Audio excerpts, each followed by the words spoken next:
বিরিয়ানি আমাদের সকলের মোটামুটি প্রিয় খাবার, ছোট থেকে বড় সকলেরই। কিন্তু এই বিরিয়ানির মধ্যে এমন কিছু ইনগ্রিডিয়েন্টস থাকে যেগুলো স্বাস্থ্যসম্মত নয়, আনহেলদি। তার মধ্যে ফুড কালার থাকে, বা তেল, ঘি, এগুলো তো একটু বেশি পরিমাণে লাগে। কিন্তু আজকে আমি এক ড্রপও তেল দিইনি, এক ড্রপও ঘি দিইনি। আজকে আমাদের চিকেন বিরিয়ানি একদম তেল ছাড়া, ঘি ছাড়া তৈরি হয়ে গেল। তো এবং কি সুন্দর ছাড়া ছাড়া হয়েছে, এবং খেতেও আশা করি ভালো হবে।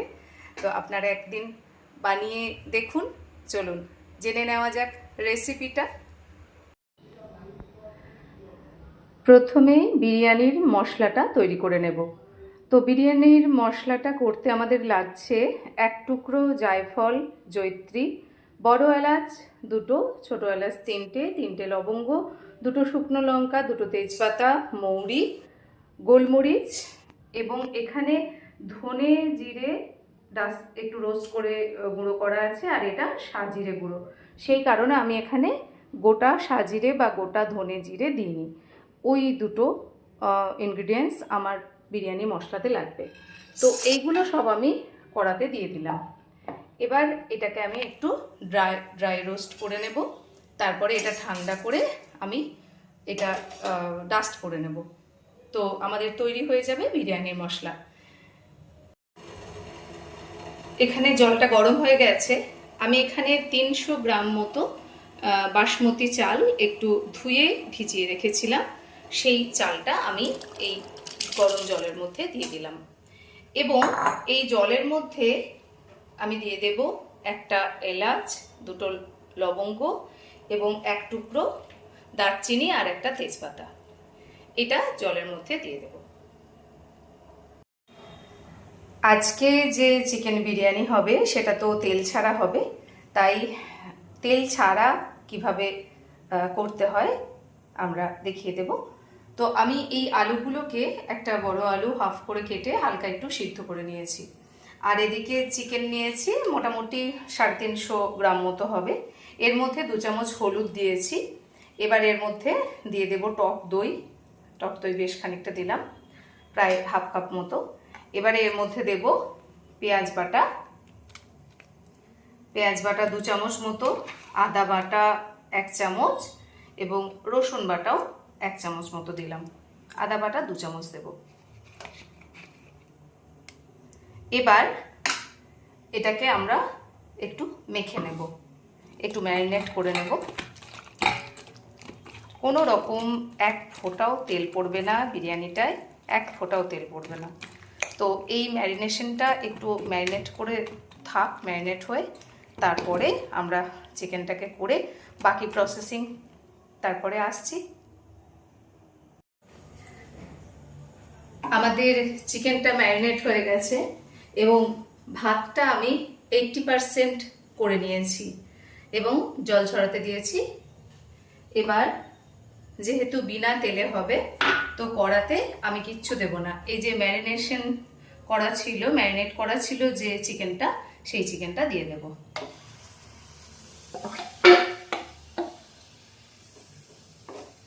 আর কোনো কাজ সেরকম নেই। এবার চিকেনটা প্রথমে একটু বেশি আঁচে আমরা নেড়ে নেব, তারপরে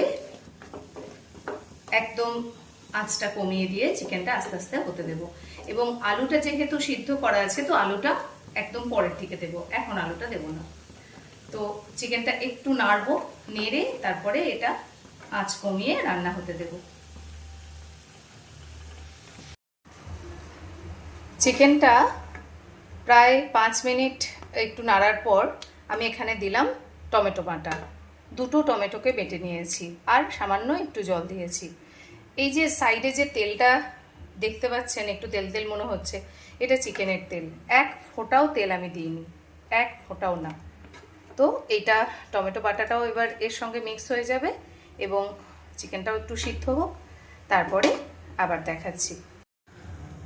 প্রায় 15 মিনিট পর চিকেনটা প্রায় হয়ে গেছে। এর মধ্যে এবার আমি ওই সিদ্ধ করে রাখা আলুগুলো দিয়ে দিলাম।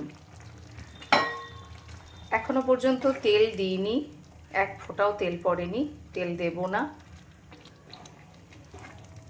যেটুকু তেল মনে হচ্ছে এই যে বেরিয়েছে, এটা চিকেন থেকেই বেরিয়েছে, এক ফোঁটাও তেল দিইনি।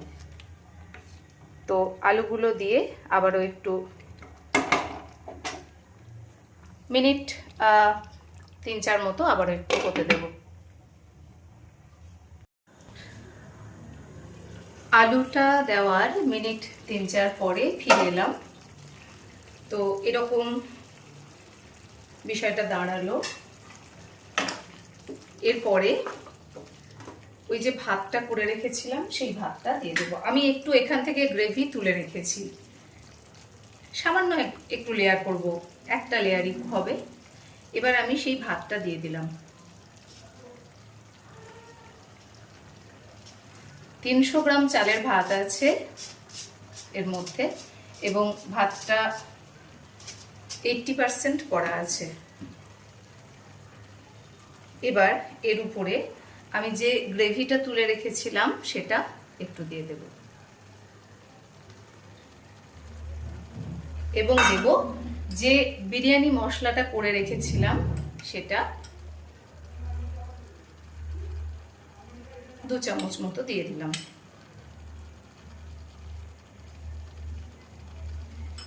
এবার কি করব, এবার এটা এর মধ্যে একটু লবণ দেব। চিকেনে লবণ দেওয়া ছিল, এটাতে একটু লবণ দেব, একটু সামান্য চিনি দেব। চিনিটা আপনারা স্কিপ করতেই পারেন, সামান্য একটু চিনির ডাস্ট দেব, খুব সামান্য, একটু টেস্টের ব্যালেন্স করার জন্য এটা একটু লাগেই। আর আতরটা আমি খুব একটা পছন্দ করি না, আমি একটু সামান্য 1 চামচ মতো গোলাপ জল দেব, জাস্ট 1 চামচ। এবার এটা দমে হবে কিছুক্ষণ। এর জন্য আমি কি করব, এই তাওয়াটা আমি ওভেনের উপরে রাখবো, তার উপরে কড়াইটাকে রেখে দিলাম। তাওয়াটা নিচে আছে, তার উপরে কড়াইটাকে রেখে দিলাম। এবার আস্তে আস্তে এটা দমে হবে। তো মিনিট 5 এরকম থাক, তারপরে আমরা এটা নামিয়ে নেব। প্রায় 10 মিনিট এটা দমে রেখেছিলাম। এবার দেখে নেব। ভীষণ সুন্দর একটা সুগন্ধ বেরিয়েছে, ভীষণ সুগন্ধ। এবং এর মধ্যে আমি না 1 চামচ তেল অ্যাড করেছি, না 1 চামচ কালার অ্যাড করেছি, কোনো কিছু অ্যাড করিনি। এবং বাচ্চারা খেলে এই লঙ্কার গুঁড়ো বা গোলমরিচের গুঁড়ো এগুলো একটু কম দিলেই হবে। তো এই বিরিয়ানির মশলাটাও ভীষণ ভালো সুগন্ধ আসছে। আমি বাজারে কেনা বিরিয়ানির মশলা থেকে বাড়িতে করা বিরিয়ানির মশলাটাই বেশি প্রেফার করি, সেই কারণে আমি বিরিয়ানির মশলাটা বাড়িতে করেই দিই। তো আমাদের বিরিয়ানি হয়ে গেছে একদম তেল ছাড়া। কারোর ইচ্ছে হলে 1 চামচ ঘি দিতে পারেন, কারোর ইচ্ছে হলে। আমি এটা সম্পূর্ণ তেল ছাড়া করেছি, এবং কি সুন্দর ছাড়া ছাড়া হয়েছে, একটু দেখুন, খুব সুন্দর হয়েছে, একদম লেগে যায়নি, ভাত গলে যায়নি, কিচ্ছু হয়নি। তো আমি সার্ভ করে দিলাম। আমাদের তেল ছাড়া চিকেন বিরিয়ানি রেডি হয়ে গেছে। সকলে করুন, খান। তো আমার 300 চাল দিয়ে যে বিরিয়ানিটা হয়েছে এটা আমাদের 3 জনের হয়েই যাবে। তো এই যে বিরিয়ানি, তো তেল ছাড়া সম্পূর্ণ স্বাস্থ্যসম্মত উপায়ে করা বিরিয়ানি। খেতে ইচ্ছে তো সকলের হয়, কিন্তু এত তেল এত ঘিয়ের জন্য খাওয়া হয়তো হয়ে ওঠে না, বা এখানে যে আতর পড়ে বা ফুড কালার পড়ে, কিন্তু এর মধ্যে কোনো খারাপ কোনো প্রিজারভেটিভ কিচ্ছু নেই, কোনো আনহেলদি কোনো ইনগ্রিডিয়েন্টস এর মধ্যে পড়েই নি। তো আমাদের তৈরি হয়ে গেল চিকেন বিরিয়ানি তেল ছাড়া।